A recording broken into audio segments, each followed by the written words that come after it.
tout le monde, j'espère que vous allez bien. Bienvenue sur cette nouvelle vidéo. Oula.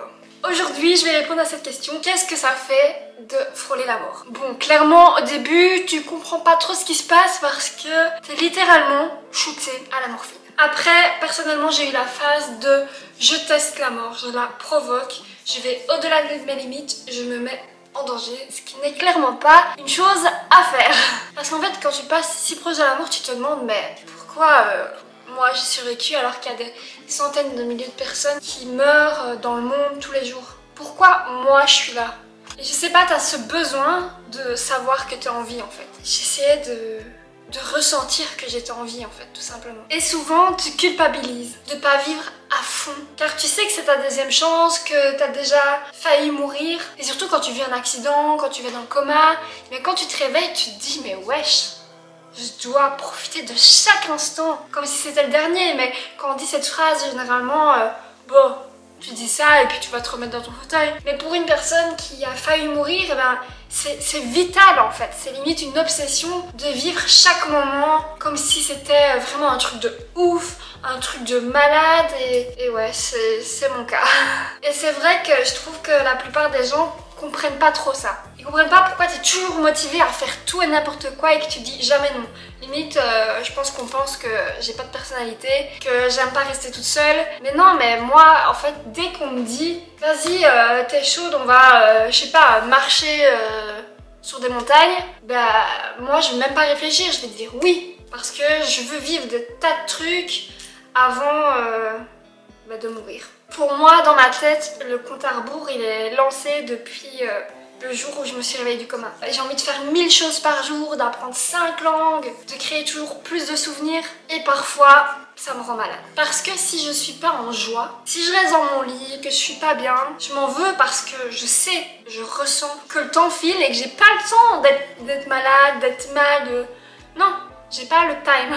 Quand tu passes si proche de la mort, toute ta vie change. Tu ne vois plus rien de la même façon. Tu remets constamment en question ta vie, tes choix, tes envies, et clairement parfois ça rend zinzin quoi. Je pense que quand tu fais copain-copain ou copain-copine avec la mort, t'as plus peur de mourir parce que tu sais ce que c'est en fait.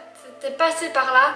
D'ailleurs, si ça vous intéresse, mettez vos questions en commentaire et j'y répondrai plus profondément. Frôler la mort, ça a été une chance incroyable de passer si proche de la fin de ma vie et de me réveiller et de me dire la vie continue. Je suis tellement reconnaissante, c'était tellement ouf ce que j'ai vécu. Ouais, c'est complètement dingue ce qui m'est arrivé. C'est incroyable, je le souhaite à personne parce que c'est vraiment quelque chose de difficile, mais si quelqu'un de vos proches vit ça ou si vous vivez ça, prenez-le vraiment comme une nouvelle chance, comme une nouvelle vie. Mais finalement, quand tu te rends compte qu'il y a quelque chose qui te poursuit, est-ce que je profite vraiment de la vie? Pas toujours, parce que je me mets tellement de pression.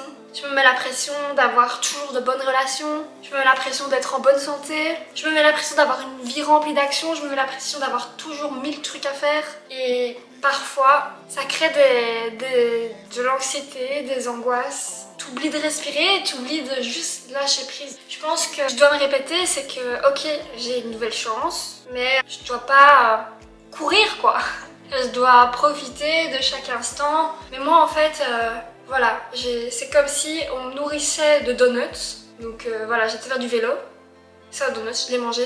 Je veux un autre donut, je veux un autre donut, je veux un autre donut. Et après, t'es tellement rempli de choses que tu comprends plus où t'es, dans quelle année, dans quel mois, dans quel jour. Et c'est ça que je vis presque quotidiennement, c'est de toujours vouloir faire tout. Et alors les gens ils pensent que j'ai toujours envie d'être avec des gens, mais non, c'est juste que quand je vois que quelqu'un a l'opportunité d'aller monter une montagne, et bien moi je vais avoir envie parce que je me dis ah c'est l'opportunité de ma vie, puisque ma vie peut s'arrêter aujourd'hui. Et donc j'ai envie de faire ça, j'ai tout le temps envie de faire plein de choses. Et je pense que dans les yeux de certaines personnes, c'est vraiment très bizarre parce que ma mère, elle me dit toujours « Éléonore, ralentis, c'est pas possible de vouloir toujours faire tout. » Mais pour moi, c'est vital, quoi, c'est une obsession. J'ai l'impression que si dans ma journée, j'ai pas fait quelque chose de productif, que j'ai perdu une journée de ma vie et qu'on m'a offert la possibilité de vivre encore plein de jours et que là j'en ai gâché un. Vous voyez le problème? Heureusement vous n'êtes pas dans ma tête, heureusement pour vous. Sur ce, j'espère que vous avez kiffé la vidéo. En tout cas, moi ça m'a permis de comprendre la façon dont je réfléchis, la façon dont je vis les choses et voilà, je trouvais ça cool de vous en parler parce que je pense que la plupart des personnes pensent que quand tu vas dans le coma, c'est tu t'endors, tu te réveilles et tu continues ta vie, mais en fait il y a tout un processus d'acceptation, de déni, de tristesse et puis de remise en question, et je pense que ça laisse des... Je sais pas si je dois vraiment utiliser le mot séquelles parce que c'est un peu péjoratif pour moi, mais c'est vrai que parfois ça peut devenir une obsession de vivre juste sa vie en fait. En tout cas, n'hésitez pas à laisser des commentaires sous la vidéo, je serais très contente d'y répondre par commentaire ou même dans une vidéo. Ça me fait super plaisir de discuter avec vous, de communiquer, de partager. Et donc voilà, sur ce, je vous souhaite une excellente soirée. Je vous fais de gros bisous. Bye.